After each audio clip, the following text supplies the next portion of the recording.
ಯೋಗ ಬಂಧುಗಳಿಗೆ ನಮಸ್ಕಾರ. ನಾವು ಈವರೆಗೆ ಮಹರ್ಷಿ ಪತಂಜಲಿ ಪ್ರಣೀತ ಅಷ್ಟಾಂಗ ಯೋಗಗಳಲ್ಲಿ ಯಮ, ನಿಯಮ, ಆಸನ, ಪ್ರಾಣಾಯಾಮ ಇವುಗಳ ಬಗ್ಗೆ ಬಹಳಷ್ಟು ವಿಚಾರಗಳನ್ನು ತಿಳಿದುಕೊಂಡಂತಾಯಿತು. ಈಗ ಯೋಗದ 5ನೆಯ ಅಂಗವಾದ ಪ್ರತ್ಯಾಹಾರವನ್ನು 2 ಕಂತುಗಳಲ್ಲಿ ತಿಳಿಯಲು ಪ್ರಯತ್ನಿಸೋಣ. ಓಂ.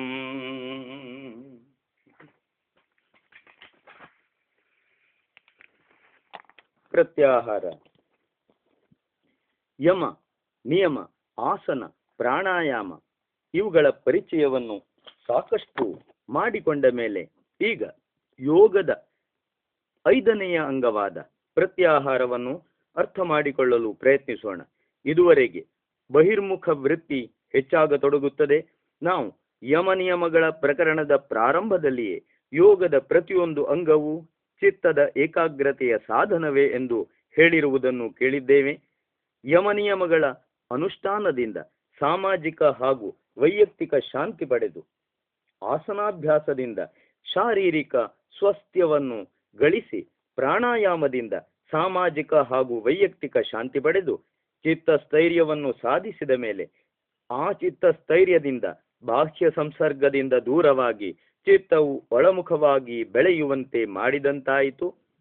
ಕೆರೆಯಲ್ಲಿ ನೀರನ್ನು ತುಂಬಿಸಿದುದೇನೋ ಆಯಿತು.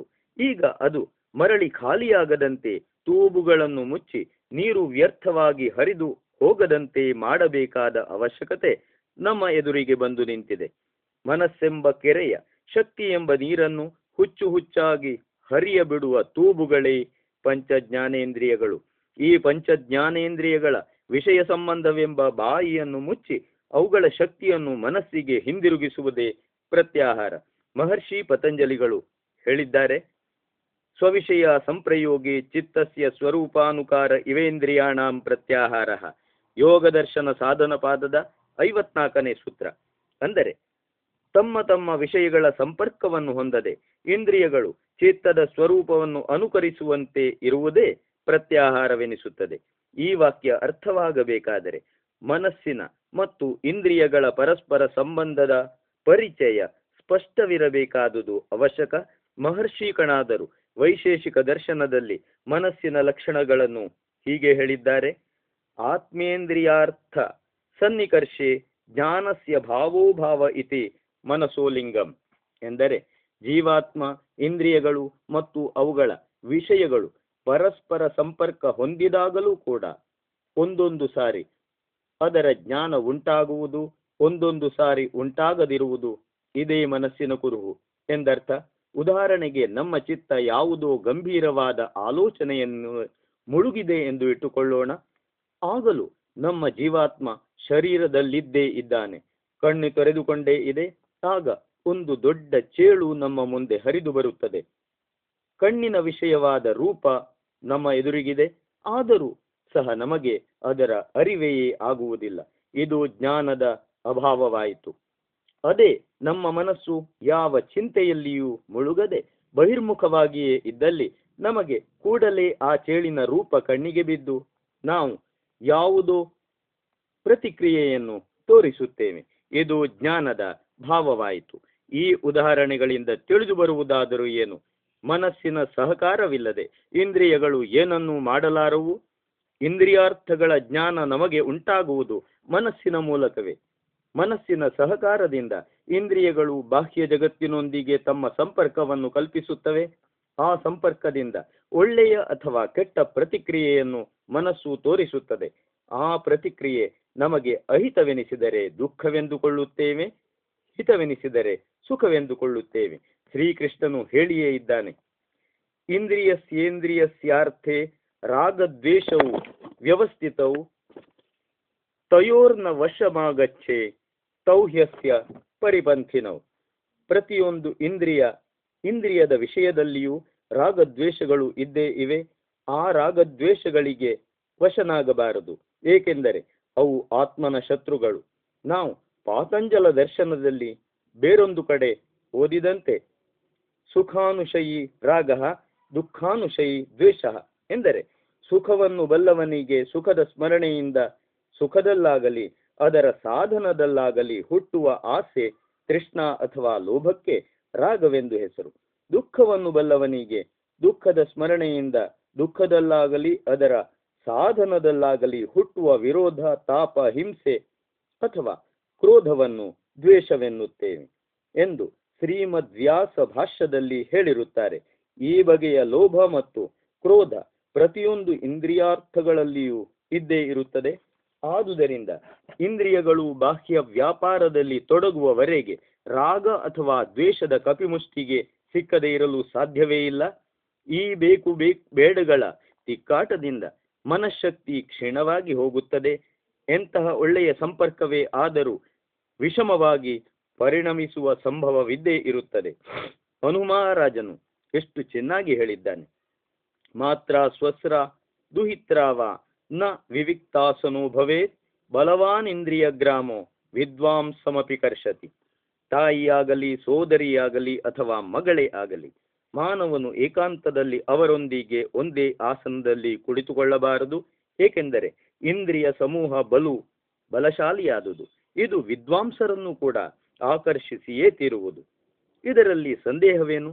ಈ ಇಂದ್ರಿಯ ವಿಷಯಕವಾದ ರಾಗ ಎಂದರೆ ಸುಖದ ಅಭಿಲಾಷೆಗೆ ವಶವಾಗಿಯೇ ಪವಿತ್ರವಾದ ಧರ್ಮದ ಹೆಸರಿನಲ್ಲಿಯೇ ಮಾತೃಯೋನಿಂ ಪರಿತ್ಯಜ್ಯ ವಿಹರೇತ್ ಸರ್ವಯೋನಿಷು ಮಾತರಮಪಿ ನ ತ್ಯಜೇತ್ ಎಂದರೆ ತಾಯಿಯೊಬ್ಬಳನ್ನು ಉಳಿದು ಬೇರೆಲ್ಲ ಸ್ತ್ರೀಯರೊಂದಿಗೆ ಸುಖಿಸಬಹುದು, ತಾಯಿಯನ್ನು ಬಿಡಬೇಕಾಗಿಲ್ಲ ಎಂದು ಮೊದಲಾದ ಬೋಧಿಸುವ ವಾಮ ಮಾರ್ಗಗಳು ತಲೆ ಎತ್ತಿತು. ಇವೆಲ್ಲ ರಾಗದ ದೃಷ್ಟಾಂತಗಳಾದರೆ ಇನ್ನು ದ್ವೇಷದ ದೃಷ್ಟಾಂತಗಳು ಬಹಳಷ್ಟಿವೆ. ಕಠೋಪನಿಷತ್ತಿನಲ್ಲಿ ಆಧ್ಯಾತ್ಮಿಕ ಮಾರ್ಗದ ಬಗ್ಗೆ ಕ್ಷುರಸ್ಯ ಧಾರ ನಿಶಿತ ದುರತ್ಯಯ ದುರ್ಗಂ ಪತಸ್ತತ್ ಕವಯೋ ವದಂತಿ. ಆತ್ಮೋದ್ಧಾರದ ಮಾರ್ಗವು ಕತ್ತಿಯ ಮೊನೆಯ ಮೇಲೆ ನಡೆಯುವಂತಹ ಕಠಿಣವಾದ ಮಾರ್ಗ ಎಂದು ಹೇಳಿದ್ದಾರೆ. ಸತ್ಯವಾದಿಯಾದ ಹರಿಶ್ಚಂದ್ರ, ಧಾರ್ಮಿಕ ಕುಲ ಶಿರೋಮಣಿಯಾದ ಶ್ರೀರಾಮಚಂದ್ರ, ಸತ್ಪುರುಷರಾದ ಪಾಂಡವರು ಮೊದಲಾದವರು ಪಟ್ಟ ಕಷ್ಟಗಳನ್ನು ಕೇಳಿ ಮಹರ್ಷಿ ದಯಾನಂದ, ಮಹಾತ್ಮ ಗಾಂಧೀಜಿ ಮೊದಲಾದ ದೇವತಾ ಪುರುಷರು ನೊಂದ ರೀತಿಯನ್ನು ನೋಡಿ ಅಥವಾ ತಾವೇ ಯಾವುದಾದರೂ ಕಷ್ಟಗಳನ್ನು ಎದುರಿಸುವಾಗ ಅನುಭವಿಸಿದ ದುಃಖದ ಸ್ಮೃತಿಯಿಂದ ತಪೋಮಯವಾದ ಜೀವನದ ಬಗ್ಗೆ ದ್ವೇಷವನ್ನು ತೋರಿಸುವವರೇ ಬಹುಮಂದಿ ಇದ್ದಾರಲ್ಲವೇ? ಆದುದರಿಂದ ಎಲ್ಲೆಲ್ಲಿ ಇಂದ್ರಿಯಗಳ ಮತ್ತು ಅವುಗಳ ಅರ್ಥಗಳ ಸಂಬಂಧ ಉಂಟಾಗುತ್ತದೆಯೋ ಅಲ್ಲಲ್ಲಿ ರಾಗ ಅಥವಾ ದ್ವೇಷ ಉದ್ಭವಿಸಿಯೇ ತೀರುತ್ತದೆ. ಹೆಚ್ಚೇನು, ಸುಖ ಮತ್ತು ದುಃಖ ಎಂಬೀ ಶಬ್ದಗಳೇ ಇಂದ್ರಿಯಗಳ ತೀವ್ರ ಸಂಬಂಧವನ್ನು ಸೂಚಿಸುತ್ತವೆ. ಖ ಎಂಬುದಕ್ಕೆ ಇಂದ್ರಿಯ ಎಂಬ ಅರ್ಥವಿದೆ. ಸುಖ, ಸು ಎಂದರೆ ಒಳ್ಳೆಯದು, ಸು ಪ್ಲಸ್ ಖ ಸುಖ, ಇಂದ್ರಿಯಕ್ಕೆ ಹಿತವೆಂದು ತೋರುವುದೇ ಸುಖ. ದು ಪ್ಲಸ್ ಖ ದುಃಖ, ಇಂದ್ರಿಯಕ್ಕೆ ಕೆಟ್ಟದಾಗಿ ತೋರುವುದೇ ದುಃಖ. ಇಂದ್ರಿಯವೇ ಇಲ್ಲದಿದ್ದರೆ ಅದರ ವಿಷಯದಿಂದ ನಮಗೆ ಸುಖವೂ ಇಲ್ಲ, ದುಃಖವೂ ಇಲ್ಲ. ಉದಾಹರಣೆಗೆ, ಕಣ್ಣಿರುವ ಒಬ್ಬ ಮಾನವನಿಗೆ ತನ್ನೆದುರಿಗೆ ಮುದ್ದು ಮುದ್ದಾದ ಶಿಶು ನಲಿದಾಡುತ್ತಿದ್ದರೆ ಸುಖವಾಗಿ ತೋರುತ್ತದೆ. ರೋಗ ಅಥವಾ ಹಸಿವಿನಿಂದ ಕೃಶವಾಗಿ ತತ್ತರಿಸುವ ಮಗುವನ್ನು ನೋಡಿದರೆ ದುಃಖವೆನಿಸುತ್ತದೆ. ಆದರೆ ಕಣ್ಣಿಲ್ಲದವನಿಗೆ ಎರಡೂ ಒಂದೇ, ಅವನಿಗೆ ಸುಖವೂ ಇಲ್ಲ, ದುಃಖವೂ ಇಲ್ಲ. ಇದೇ ರೀತಿ ಪಂಚಜ್ಞಾನೇಂದ್ರಿಯಗಳ ವಿಷಯದಲ್ಲಿಯೂ ನಡೆಯುತ್ತದೆ. ಸುಖವಿರುವಲ್ಲಿ ರಾಗ, ದುಃಖವಿರುವಲ್ಲಿ ದ್ವೇಷ ಸದಾ ಸಿದ್ಧ. ಈ ರಾಗದ್ವೇಷಗಳ ಇವುಗಳಿಂದ ಮುಕ್ತರಾಗಬೇಕಾದರೆ ಇಂದ್ರಿಯಗಳನ್ನು ಅವುಗಳ ಅರ್ಥಗಳಿಂದ, ಅಂದರೆ ಕಣ್ಣನ್ನು ರೂಪದಿಂದಲೂ, ಕಿವಿಯನ್ನು ಶಬ್ದದಿಂದಲೂ, ಮೂಗನ್ನು ವಾಸನೆಯಿಂದಲೂ, ನಾಲಿಗೆಯನ್ನು ರಸದಿಂದಲೂ, ಚರ್ಮವನ್ನು ಸ್ಪರ್ಶದಿಂದಲೂ ದೂರವಿಟ್ಟು ಅವು ಚಿತ್ತವನ್ನು ಅನುಕರಿಸುವಂತೆ ಮಾಡುವುದೇ ನಿಜವಾದ ಪ್ರತ್ಯಾಹಾರ. ಅಂದರೆ ಚಿತ್ತದಲ್ಲಿ ಆತ್ಮತತ್ವದ ಬಗ್ಗೆ ಚಿಂತನ ಮಾಡುವ ಶಕ್ತಿ ಇದೆ. ಅದು ಅಂತರ್ಮುಖವಾದಲ್ಲಿ ಪರಮಾತ್ಮನ ಚಿಂತನದಲ್ಲಿ ಲೀನವಾಗಬಲ್ಲದು. ಇಂದ್ರಿಯಾತೀತನಾದ ಅತೀಂದ್ರಿಯ ವಿಷಯವಾದ ಪರಮಾತ್ಮನು ಇಂದ್ರಿಯಗಳ ಹಿಡಿತಕ್ಕೆ ಸಿಕ್ಕಲಾರದ ಕಾರಣ ಇಂದ್ರಿಯಗಳು ಅವನನ್ನು ಹಿಡಿಯುವ ಪ್ರಶ್ನೆಯೇ ಉದ್ಭವಿಸುವುದಿಲ್ಲ.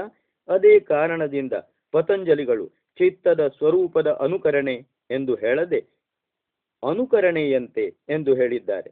ಚಿತ್ತದಂತೆ ಆತ್ಮಚಿಂತನದಲ್ಲಿ ತೊಡಗುವುದಲ್ಲ, ಕೇವಲ ಚಿತ್ತದಂತೆ ಇಂದ್ರಿಯಗಳು ಬಹಿರ್ವ್ಯಾಪಾರದಿಂದ ಮುಕ್ತವಾಗುವುದಷ್ಟೇ ಪ್ರತ್ಯಾಹಾರ. ಈ ರೀತಿ ಪ್ರತ್ಯಾಹಾರ ಮಾಡುವುದು ಸರ್ವಸಂಗ ಪರಿತ್ಯಾಗಿಗಳಾದ ಸಾಧುಗಳಿಗೆ ಸಾಧ್ಯವಿರಬಹುದು.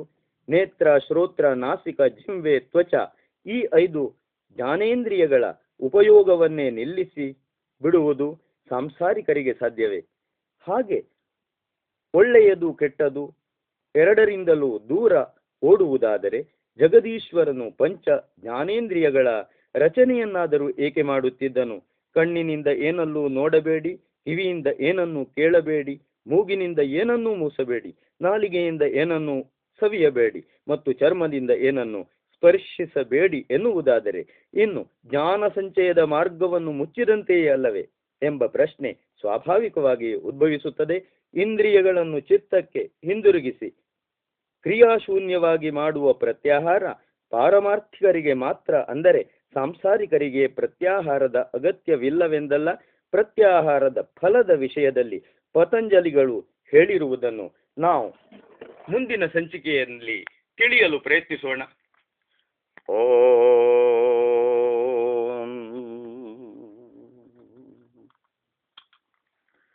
ಓಂ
ಸರ್ವೇ ಜನಾಃ ಸುಖಿನೋ ಭವಂತು.